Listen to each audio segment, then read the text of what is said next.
Добре дошли в нашия влог. Намираме се на летището във Варна.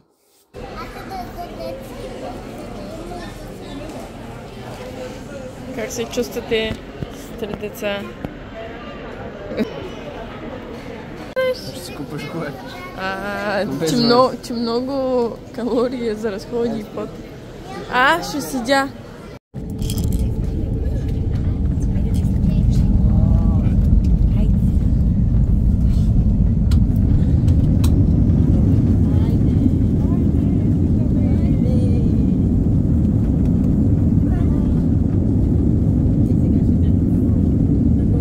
Утро настанихме се. Всъщност не сме се настанили, ами в момента нощуваме при майка ми. Много пече, много е горещо. Септември месец, това беше добро решение да дойдем септември, защото щяхме да идваме август.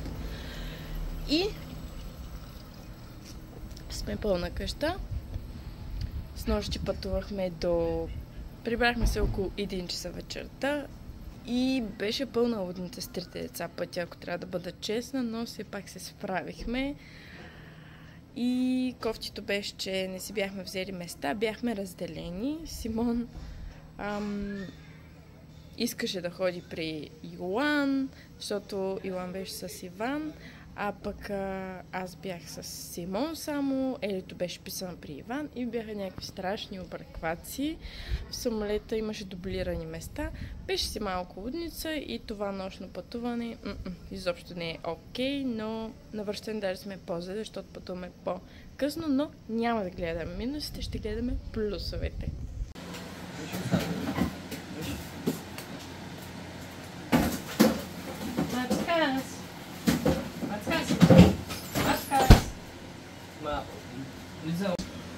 Какво е настроението, Иван? Потно. Добре. Потно е настроението.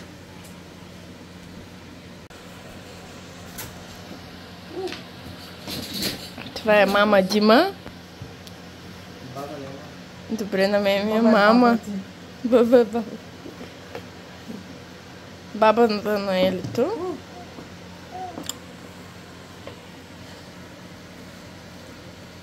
Елито много обича сметлини. Чакай, сега ще кажа какво ще направим. Андрей, искаш ли попеш? Това е сестра ми. Аделфима.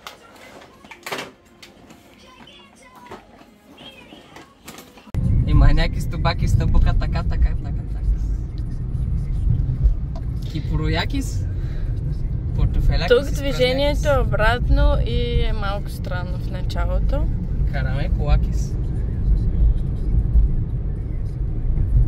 Иван знае гръкякис. На Иван гръцки е просто добавяш кис на всяка една дума. Вижки кащякис.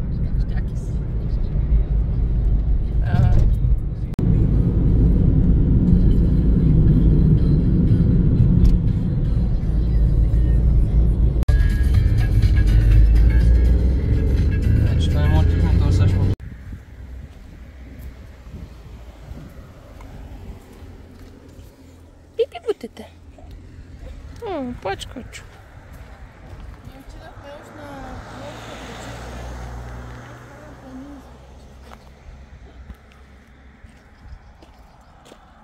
Кои вие сте? Бубите.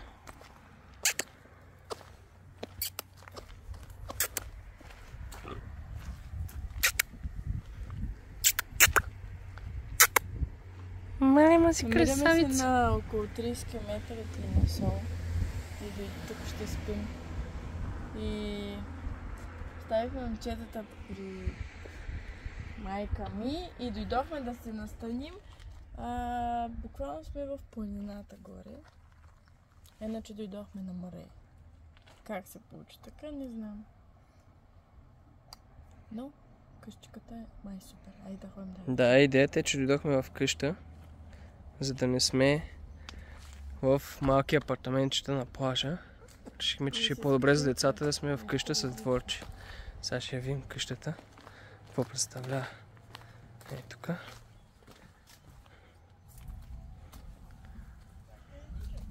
Грозденци ще ядем. Борче. Я се засядаме за игра.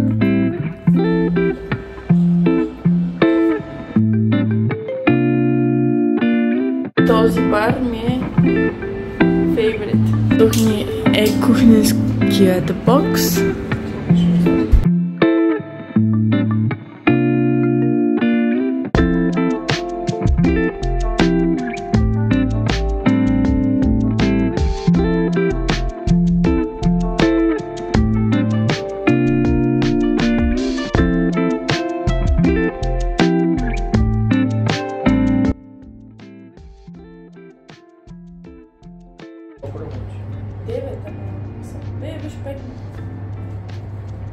Ние сме идилия в момента, само че момчета терпса, защото, както казах, съм при майка ми. Не знам дали го каза.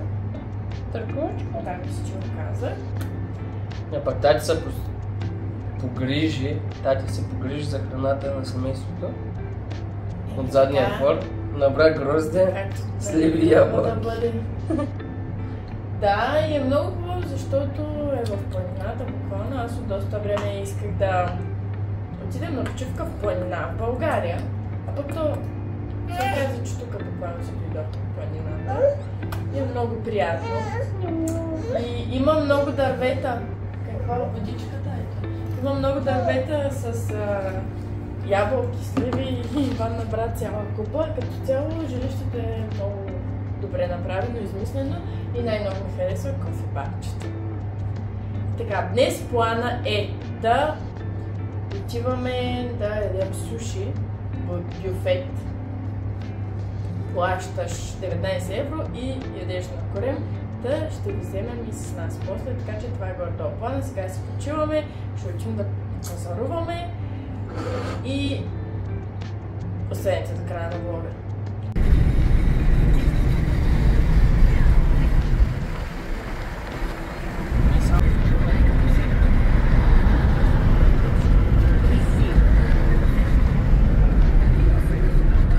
Оказа се, че Шакира има апартамент в тази сграда, която е супер нова и лъскава и вау, Шакира!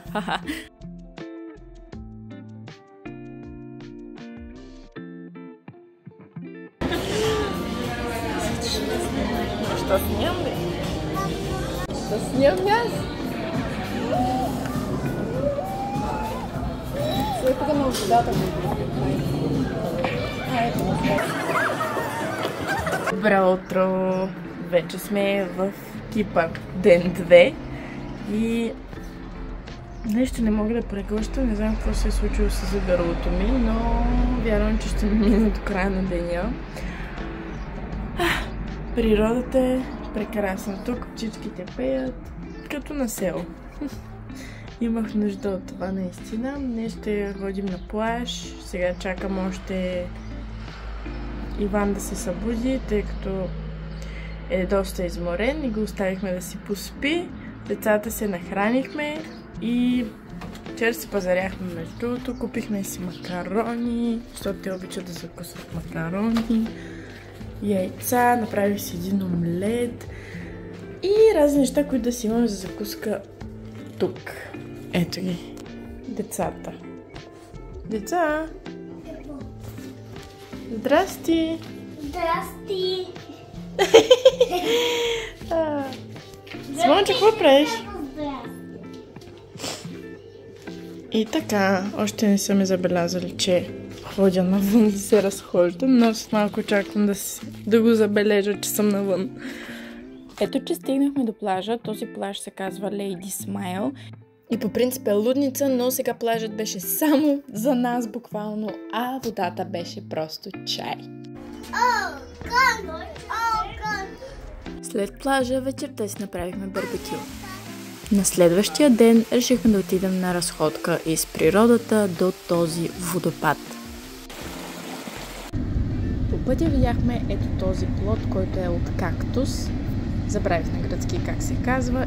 И тъй като Иван много го харесва, си избоде пръстите и накрая не успя да скъса почти нищо.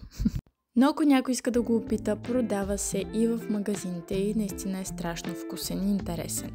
След разходката в природата и случая с кактуса, оставихме момчетата при майка ми и сестра ми да поспят, а ние с Иван и Елизабет отидохме да се поразходим по крайбрежната алея.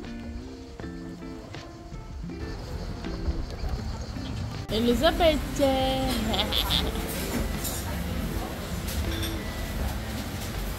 Дойдохме до пристанището на Лимасол да пием по едно айс лате, което пристанище между другото е доста приятно и хубаво.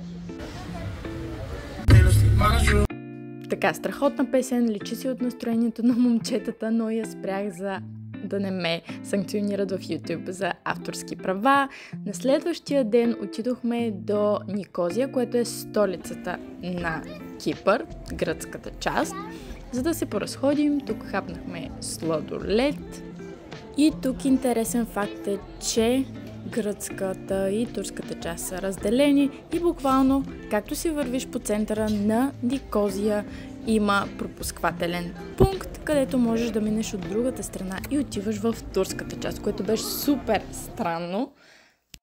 И ето тук всъщност можете да забележите вече, че сме в турската част, защото идват пазарите, идват магазините и изобщо се носи на пазар в Турция. Юя, бая, клипчето, юя, бая, буя, яя. Тук е буя, яя, юя, бая.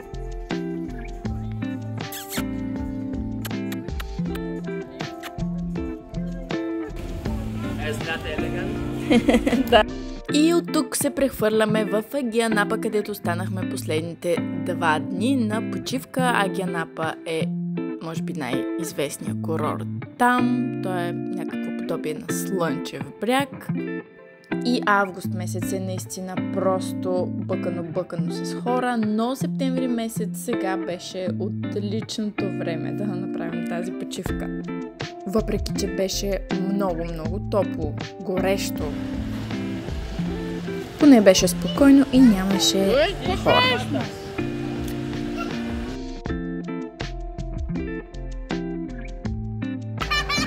Още един не искаш ли, Симоне? Още един пояс не искаш ли?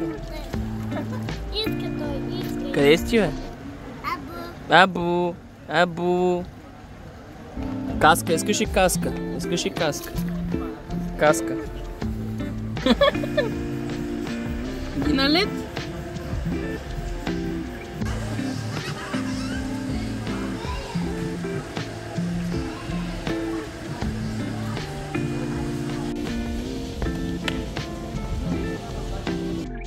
След това направихме вечерна разходка на пристанището в Агианапа, което ме очарова, защото беше много модерно и красиво. И ето ни на другия ден пак на басейна.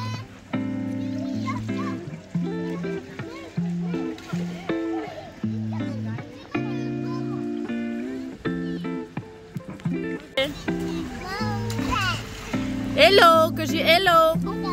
Ело! Да, забелязват се интересните шапки на децата ми. Елизабет е с блуза на главата, защото бях забрала шапка. И за момчетата също. И те са с 2 шапки на сестра ми. Розови.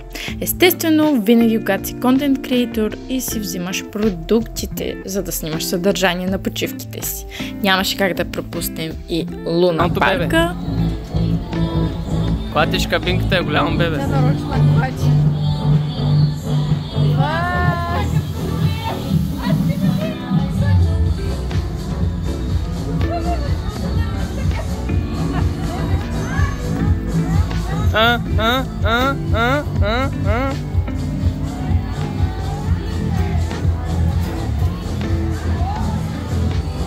Виж, това да е бавно, бе, и на това може.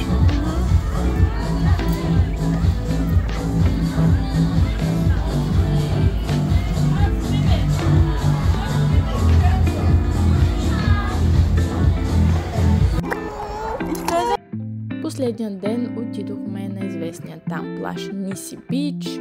Той е известен с своите кристални води и бял пясък. Беше много приятно, но си имаше доста хора там, както винаги. И ето, че дойде края на нашата почивка. Благодаря ви на всички от вас, които останахте до края на този влог. Последният път, когато бяхме в Кипър, бяхме само с едно дете, а сега сме с цели 3. Ще се видим в следващото видео. До скоро от нас!